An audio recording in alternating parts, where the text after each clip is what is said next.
राणा जरी काही बोलला मतदारसंघात येऊन, खोकेवाला आमदार आहे. सत्तेत राहायचं, सत्तेची पुरी आम्ही पाहतोय मजा लुटायची, निधी आणायचा आणि आमच्यामुळे सत्ता आली म्हणून पुन्हा खोकेवाला म्हणून बदनामी करायचं.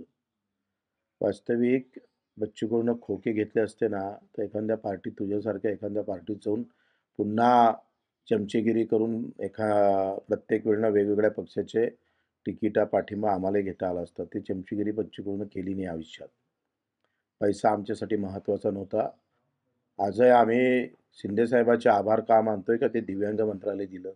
जे आंदोलन 15 वर्ष आम्ही चालवलं आणि ज्याच्यासाठी चालवलं, ते एका जाण्यानं जर आमचं मंत्रालय निर्माण होत असेल, तर ते आम्ही स्वीकारलं आहे.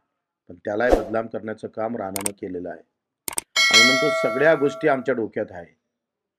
आणि एकंदरीत या अमरावती जिल्ह्याची होणारी व्यवस्था, इथं संत्र्याचे भाव पडले.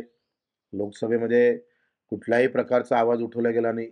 सोयाबीन असेल, कापूस असेल, या सगळ्या ह्याचं पतन होत असताना फिनले मिलचे भोंगे बंद झाले, रेल्वे चालले नाही, विमान उडलं नाही.